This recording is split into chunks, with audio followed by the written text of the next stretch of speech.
Now at 9, new laws are coming to Kansas in the new year.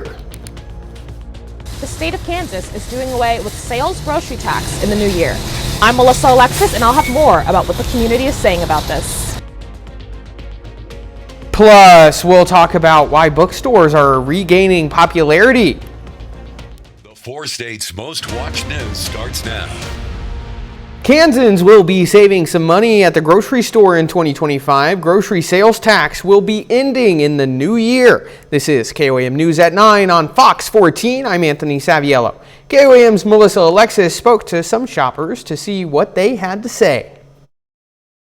I mean, groceries is something that you have to buy. Gabrielle Squires is a Pittsburgh resident who's always looking to save when it comes to groceries. We have a large family. My husband is currently working 2 jobs, and it's very important that we find the coupons that we can find. Another Pittsburgh resident, Suzanne John Smith, says every bit of savings helps. We want to keep prices low so that everyone can afford everything that they need, and every little bit helps.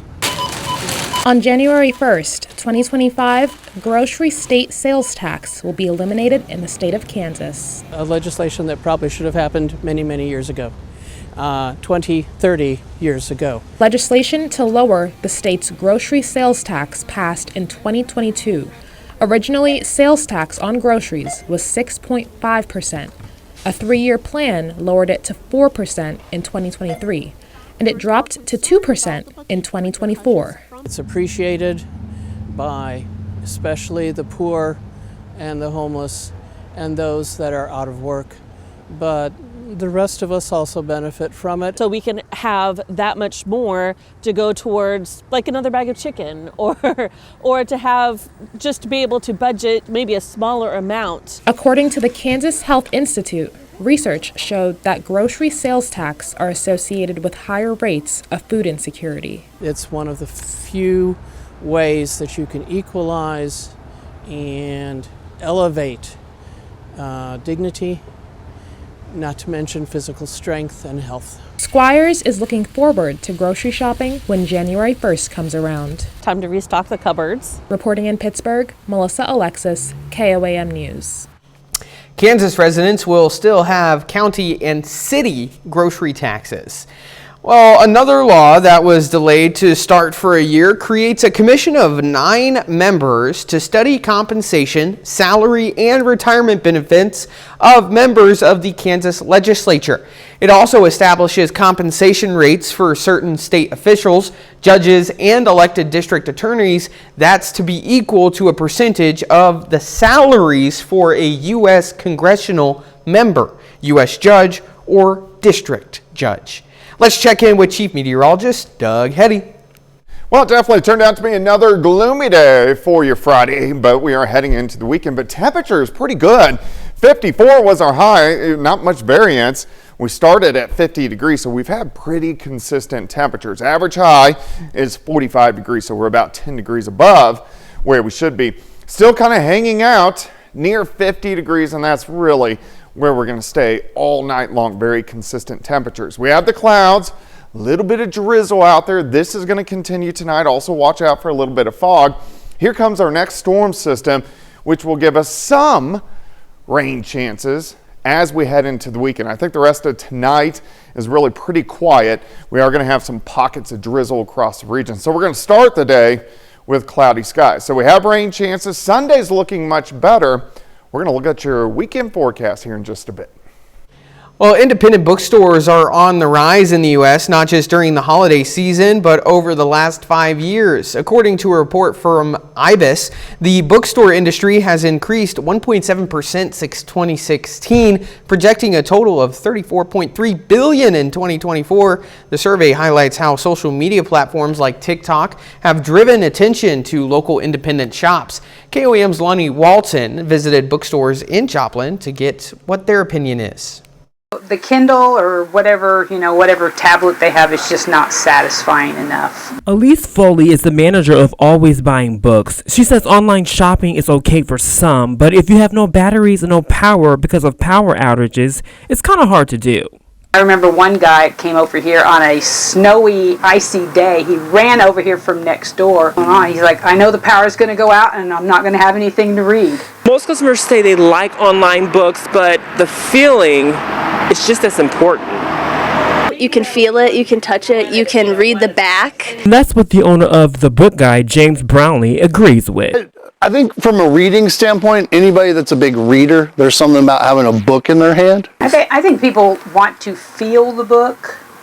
They want to have the book in their library. And because of the convenience, according to a report by ibisworld.com, online sales are still leading, which is why many like them both. I like having the option for both, since I can get better deals or find the books I'm looking for. And according to the owner of Always Buying Books, the younger generation is embracing books at high levels. Some of our biggest clientele are the young adults, teenage through, well, let's say through 40. Both Bradley and Foley embrace online, but not for reading books. Oh, absolutely not, no. People really are going back to paper again. Reporting in Joplin, I'm Lonnie Walton, KOAM News. Well, a growing trash problem shuts the lid on public dumping for part of Afton, Oklahoma. A dumpster located behind City Hall has been removed after trash began to pile up on the ground around the dumpster. The Afton mayor says the dumpsters are used for town hall, the police department, and the senior center. According to the police chief, they have also allowed folks to dump household trash, but it started getting out of hand this morning. Afton police say the dump truck could not even empty the dumpster due to the amount of trash around the area. Public use of the dumpster ended today. Authorities believe they may have a suspect who is abusing the public dumpster. Coming up, the bird flu has some mutations. Bird flu mutations raise fears of a bigger outbreak. I'm Steve Harrigan in Atlanta. That story ahead. And later, snowstorms are ravaging the southern part of the U.S. and how that will affect travel. Public health officials are sounding the alarm after bird flu mutations were discovered in a Louisiana patient. Dozens of milder cases have been recorded in the U.S. this year. Fox News senior correspondent Steve Harrigan has more.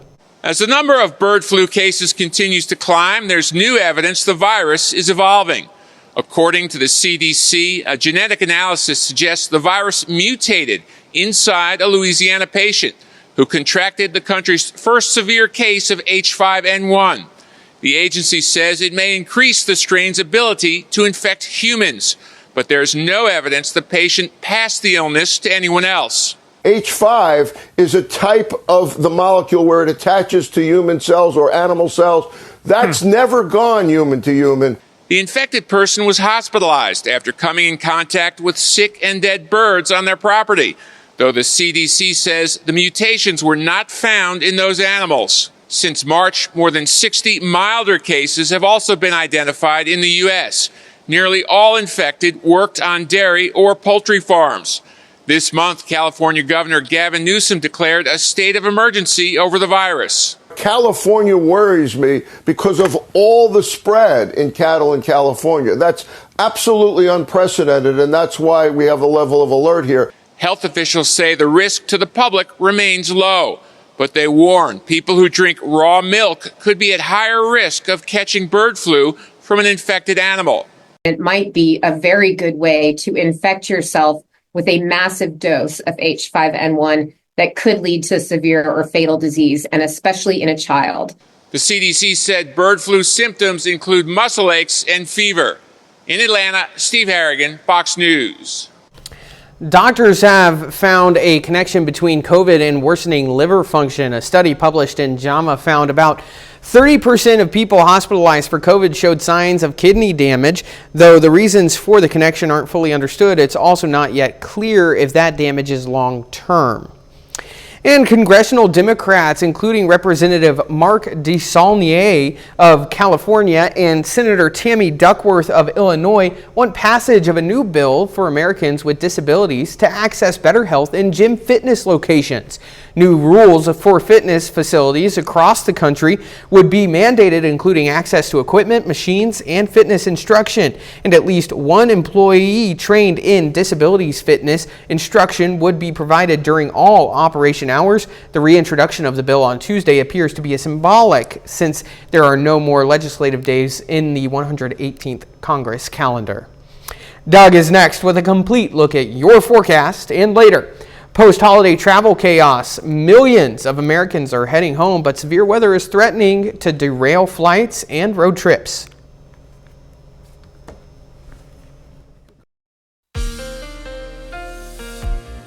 Well, of course, another gloomy day for us today. Temperature's not bad as we went well into the 50s, but the clouds and some hit-and-miss showers across the region. We still have clouds, a little drizzle, a little bit of patchy fog.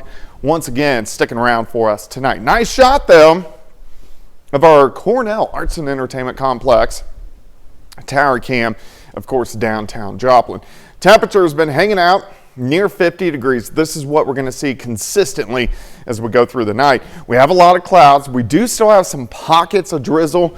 One system heading out, but here's our next storm system. A little bit of rain popping up through the panhandles of Oklahoma and Texas, and then snow back through the Rocky Mountains. This system is mainly going to stay to our south, but it will keep the clouds in place and also give us some more drizzle, random shower or two as we go into the daytime hours tomorrow. All right, let me walk you through time. We're going to stop Saturday morning, 6:30 in the morning. Cloudy, upper 40s, pockets of drizzle, a little bit of patchy fog.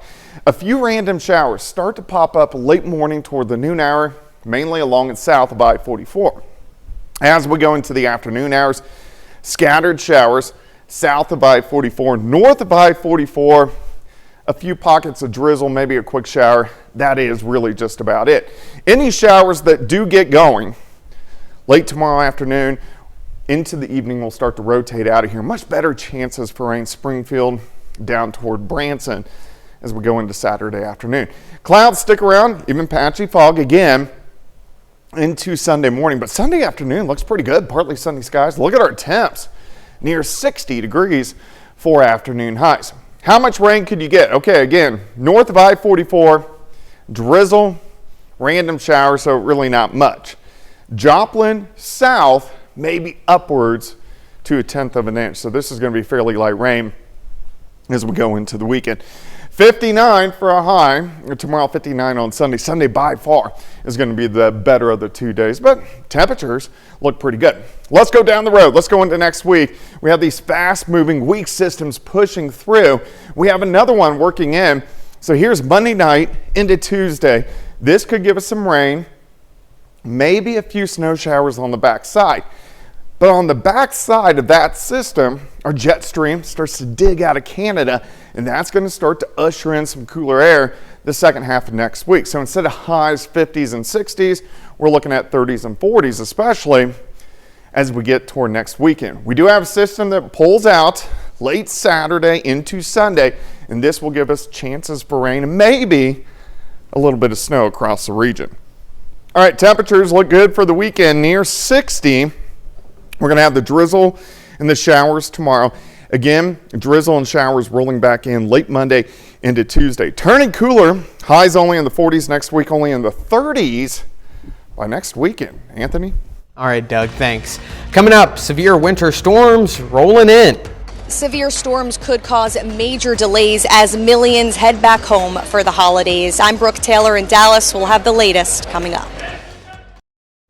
It's expected to be one of the busiest days of the holiday travel season, but storms are threatening to delay flights for millions of Americans. Fox News correspondent Brooke Taylor has more.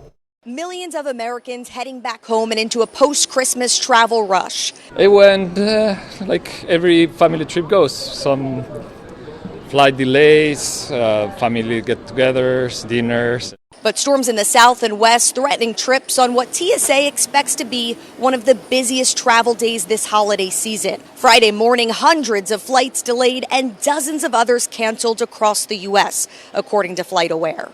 So far, we've been delayed 30 minutes on our flight back to Indiana. And even if your flight's on time, massive crowds and long security lines causing headaches for travelers. I knew I needed to wake up 2 hours in advance of what I thought I knew I needed to do. I'd be shocked if we're not a little bit late getting to our gate. Here in Texas, Governor Greg Abbott activated the state's emergency response plan ahead of the severe weather. Thursday afternoon, thunderstorms caused ground stops at 2 Dallas airports, leading to hundreds of flight delays and cancellations. And it won't be much better on the roads where AAA expects the majority of Americans to travel. On the West Coast, heavy snow and strong wind gusts are threatening to cause whiteout conditions for drivers this weekend. It's a little slick, so driving a little extra slow, just to be cautious because we got kids in the cars. Forecasters say the storms could hit the East Coast by Sunday, causing even more delays. In Dallas, I'm Brooke Taylor, Fox News. Well, Scotland's whiskey heritage is in the spotlight this winter with unique flavors perfect for the season. First stop, the Northwest Highlands, where the well-known Glenmorangie distillery offers a midwinter nice dram. Next, we head to Islay, known as the Whiskey Isle, then to the Ardnamurchan Peninsula in the southwestern Highlands. Finally, Spideside's Glenfiddich delivers Winter Storm 21, a reminder to enjoy responsibly and raise a glass to the season. Well, with 2024 nearly in the books, many people are planning their financial future. Wallet Hub has some tips to get you on track for 2025. They include making a realistic budget and sticking to it. Try putting more savings aside for an emergency fund.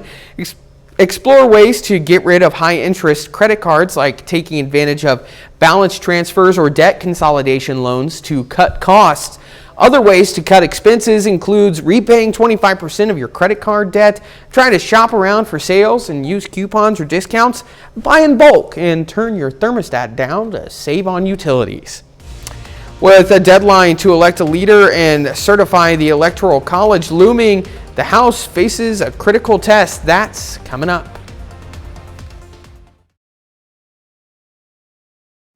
An Oklahoma couple decided to do it their way with reciting their vows through rap. It's a bond for the two of them since they're both hip-hop artists. Shortly after the September wedding, the newlyweds posted their vows. The video went viral. Over 10 million people have watched it on TikTok and Instagram.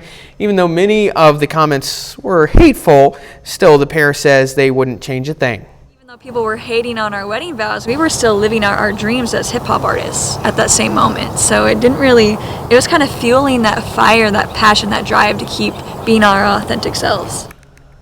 We'll have more on this story tonight on KWAM News at 10. Well, 30 more minutes of news, weather, and sports coming your way. Coming up, a massive border crackdown is in the works with new details on deportations and the high cost to taxpayers. Plus, tax season is just around the corner. Tips on how to shrink your tax bill and save big before the year ends. You're watching the 4 states' most watched news.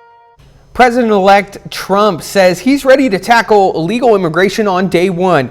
And with just weeks to go until he's back in office, his border czar is revealing some of their plans. Fox News correspondent Madeline Rivera has the details. Incoming border czar Tom Homan revealing aspects of his mass deportation plan. We're going to shut the border down. We're going to have the largest deportation operation this country's ever seen. Homan says the deportations will be carried out in a humane way and will not involve sweeps through neighborhoods, but instead focus on immigrants with criminal records. Homan telling the Washington Post that administration will build family facilities for migrants who came into the country illegally. The report reads in part, quote, U.S. Immigration and Customs Enforcement will look to hold parents with children in soft-sided tent structures similar to those used by U.S. border officials to handle immigration surges. He goes on to say that the government will not hesitate to deport parents that are in the country illegally, even if they have young U.S.-born children, noting it would be that family's choice on whether to be split up or to leave the U.S. together. This massive operation comes with a hefty price tag. Current projections show that at least 100,000 beds would be needed for detention, with Homan saying that they'll need at least $86 billion. It's going to be expensive in the beginning, but in the long run, it's going to save billions of dollars of taxpayers' money. All this as an undocumented migrant from Guatemala has been charged for lighting a woman on fire in a New York City subway. We have sanctuary city laws that directly protect migrant individuals, not those people that are doing jobs and trying to get on with their life. Holman also announced a plan to locate the more than 300,000 missing children who were lost after crossing the border. In Washington, Mather Rivera, Fox News. With the new year just around the corner, questions loom over whether Mike Johnson will remain House Speaker. Since the House narrowly avoided a government shutdown, issues with Johnson's leadership have come to light. House Republicans are airing their frustrations. When the House returns in January, the first order of business is electing a speaker. And while there is no dispute that President-elect Trump won the election, a failure to certify the Electoral College exposes a never-before-seen vulnerability in the American political system. If the Electoral College votes aren't certified by January 20th, it raises a complex question. Who leads the country? With President Biden and Vice President Harris out of office, the next in line is the Speaker of the House. But if the House can't elect a Speaker in time, the answer remains unclear. 'Tis the season to celebrate, but also to prepare for the upcoming tax season. Fox's Connor Hansen takes a look at tips heading into 2025 to avoid a large tax bill in April. As the holiday season comes to a close, so does the 2024 tax year. And with as much money as many of us have likely spent these past few months, the Internal Revenue Service is urging people now to take steps early to prepare to file their federal tax returns and consider what may be owed in the months ahead. First of all, it's a good time to get organized. Bankrate senior industry analyst Ted Rossman says getting organized can not only shrink your upcoming tax bill, but can help keep a little more of that hard-earned cash in your wallet. You want to start gathering relevant records, like if you've sold investments this year. Financial experts suggest contributing as much as possible to retirement accounts. They say doing so can not only reduce your upcoming tax bill, but boost retirement savings down the road. And if you or a loved one expect to incur educational expenses for K through 12 or college, a 529 plan before year end is a strategy for allowing your money to grow tax deferred. You also want to look at any tax credits that you're eligible for. Also, there has been changes to the tax bracket, so you want to see how that might potentially affect your income, or rather the taxes that you have to pay for next year. Making year-end charitable contributions have traditionally also been a way to reduce taxes while helping others. I definitely make sure I confirm what the standard deduction is, to look to see where my donations fit against that. The IRS is expected to begin accepting returns mid-January, but you will have until April 15th to file unless you have an extension. In New York, Connor Hansen, Fox News. Doug has another look at your forecast up next, and later a dog rings a doorbell after being lost for 9 days, and a hero dog saves skiers from avalanches. That's coming up. Well, of course, another gloomy day for us today. Temperature's not bad as we went well into the 50s, but the clouds and some hit-and-miss showers across the region. We still have clouds, a little drizzle, a little bit of patchy fog. Once again, sticking around for us tonight. Nice shot, though, of our Cornell Arts and Entertainment Complex tower cam, of course, downtown Joplin. Temperature's been hanging out near 50 degrees. This is what we're going to see consistently as we go through the night. We have a lot of clouds. We do still have some pockets of drizzle. One system heading out, but here's our next storm system. A little bit of rain popping up through the panhandles of Oklahoma and Texas, and then snow back through the Rocky Mountains. This system is mainly going to stay to our south, but it will keep the clouds in place and also give us some more drizzle, random shower or two as we go into the daytime hours tomorrow. All right, let me walk you through time. We're going to stop Saturday morning, 6:30 in the morning. Cloudy, upper 40s, pockets of drizzle, a little bit of patchy fog. A few random showers start to pop up late morning toward the noon hour, mainly along and south of I-44. As we go into the afternoon hours, scattered showers south of I-44, north of I-44, a few pockets of drizzle, maybe a quick shower. That is really just about it. Any showers that do get going late tomorrow afternoon into the evening, we'll start to rotate out of here. Much better chances for rain. Springfield down toward Branson as we go into Saturday afternoon.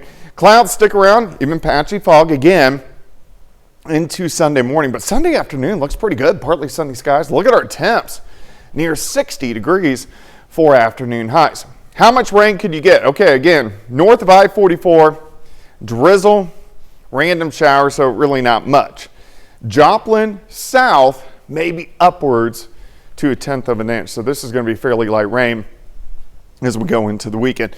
59 for a high. Tomorrow 59 on Sunday. Sunday by far is going to be the better of the 2 days, but temperatures look pretty good. Let's go down the road. Let's go into next week. We have these fast moving weak systems pushing through.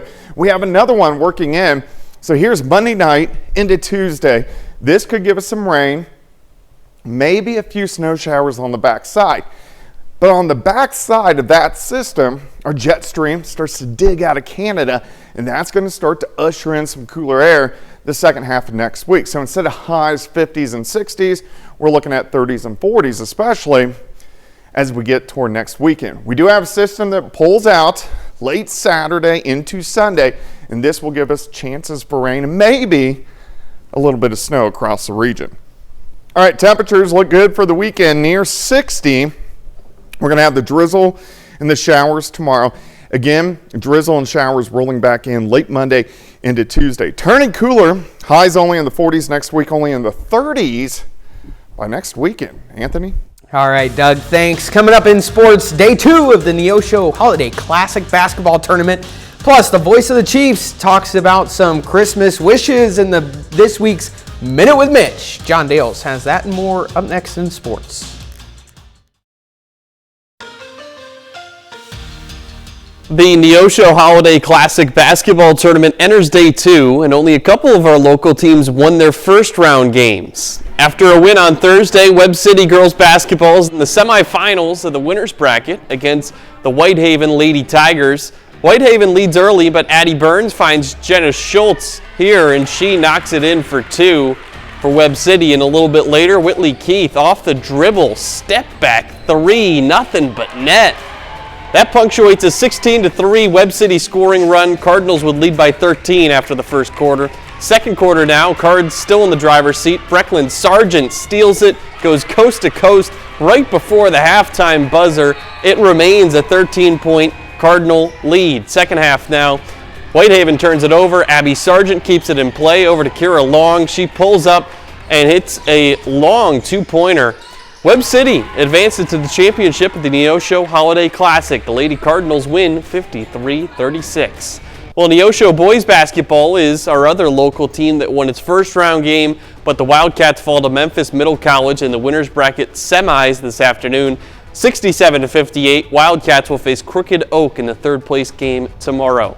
Well, it's Friday, which means it's time to hear from the voice of the Chiefs. Fresh off their Christmas Day win to clinch the #1 seed in the AFC, here's this week's Minute with Mitch.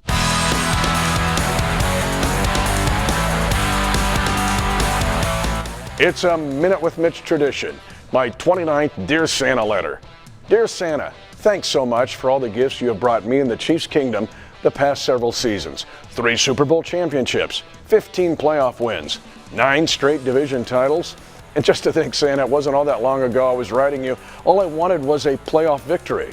But Santa, this year I would really like the 1 seed in the AFC and the bye. Oh, Santa, naughty Santa, you teased me with a 14-0 New England lead over Buffalo Sunday, but a bye would mean needed rest, injury recovery, and a pseudo training camp to attack the playoffs. Yep, Santa, I really want that bye week. A 1 seed.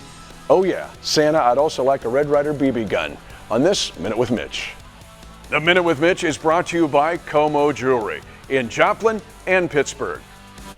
Now to college football in the Armed Forces Bowl in Fort Worth, Texas. Oklahoma already up 7-0 on Navy in the first quarter, and off the scramble drill, Michael Hawkins finds Zion Kearney for a 56-yard touchdown. That makes it 14-0 Sooners.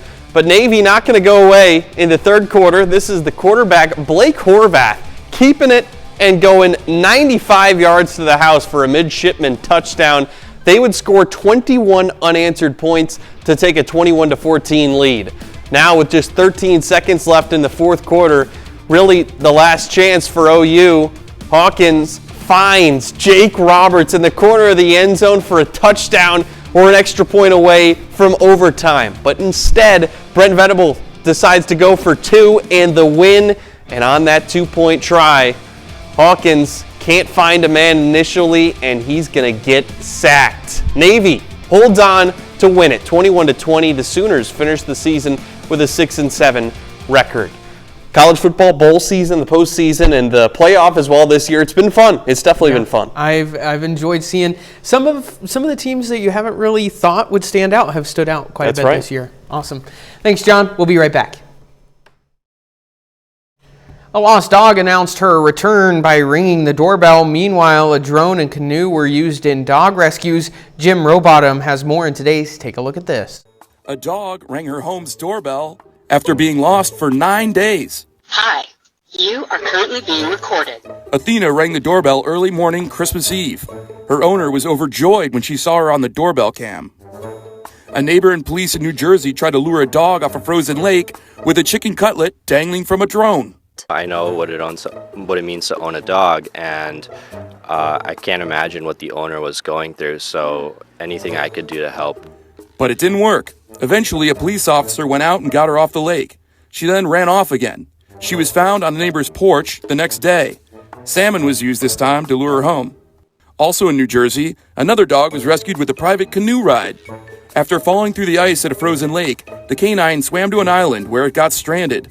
Firefighters in ice rescue gear scooted to the island, won the dog's trust with a few treats, leashed it, and ferried it safely to shore in a canoe they commandeered from a homeowner. Sometimes it's the dogs who rescue people. Montana's Big Sky Resort has 6 avalanche dogs. They have highly sensitive noses to smell out trapped skiers. This one, an Australian cattle dog named Hank, has been working there for about 7 years. Our dogs are for people that are not wearing beacons, and they're fast. Like, they can move quickly. For Take a Look at This, I'm Jim Rowbottom.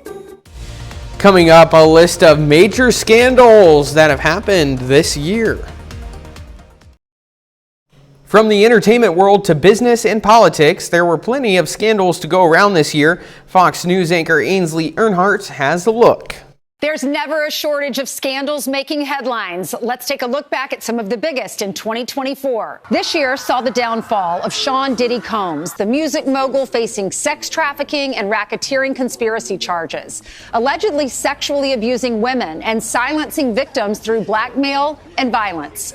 Combs maintains his innocence. His trial is set to begin in May. Meanwhile, hip-hop star Jay-Z has found himself in the middle of Diddy's legal troubles. The two have been accused in a civil lawsuit of raping a 13-year-old girl at an after-party for the 2000 MTV Music Video Awards. Jay-Z vehemently denies the accusation. Your motion to dismiss with prejudice is granted. Alec Baldwin breaking down in tears after a judge dismissed involuntary manslaughter charges against him. The actor was charged in the 2021 death of cinematographer Helena Hutchins, who was shot on the set of Baldwin's film Rust. Justin Timberlake making a public apology after he was arrested for DWI over the summer. Police said the former NSYNC star ran a stop sign, veered out of his lane, and failed sobriety tests. The fairy tale is over for Ben Affleck and Jennifer Lopez, who announced their divorce after 2 years of marriage. They shocked the world when they gave their love story a second chance after their first split in 2004. Fans around the globe devastated following the death of former One Direction member Liam Payne. The 31-year-old was found dead after falling from a third-story hotel balcony in Argentina, with toxicology tests finding traces of alcohol and drugs in his system. 3 people have been charged in relation to his death, including a suspected drug dealer and a hotel employee who might have provided drugs to Payne. And it was a turbulent year for Boeing after a series of safety problems. The company's 737 MAX 9 planes were grounded by the FAA back in January after a mid-air blowout of a door plug at 16,000 feet. Boeing is at a moment of reckoning. Quality control issues continued to plague the industry giant throughout the year, followed by a strike of union workers in the fall. The Olympic Games returning this summer in Paris. Algerian boxer Amani Khalif took home the gold, but faced global scrutiny on her way to the podium. Questions swirled around her gender, with many calling her inclusion in the Games unfair. And American gymnast Jordan Chiles stripped of the bronze medal for her floor routine following the conclusion of the Games. An appeal following her routine adjusted her score, placing her in third. That appeal later overturned after the Games ended, knocking Chiles into fifth place. Nearly 20 years after accusing 3 Duke lacrosse players of rape, Crystal Magnum admits it was all a lie. They didn't deserve that, and I hope they can forgive me. Magnum falsely accused the players of raping her while she performed at a team party in 2006. The men were arrested, tried, and found innocent in a case that rocked the nation. Senator, did you betray your country? Disgraced New Jersey Senator Bob Menendez found guilty on all counts, including bribery, extortion, and obstruction of justice. Menendez accepted luxurious gifts in return for political clout. Sentencing is set for the end of January. Former U.S. Representative George Santos also facing sentencing in early 2025 after pleading guilty to charges related to the misuse of campaign funds. As part of his plea, Santos will serve a minimum of 2 years behind bars. 35 years is a long time. And after more than 30 years behind bars, the infamous Menendez brothers could be freed in 2025. The siblings have been serving life sentences for the brutal 1989 murder of their parents. Prosecutors recommending resentencing after new evidence emerged that could support the brothers' claims of sexual abuse by their parents. We'll be sure to follow these scandalous stories and more in the new year. In New York, Ainsley Earhart, Fox News. Well, that's our time for tonight. Thanks for joining us. Have a great night.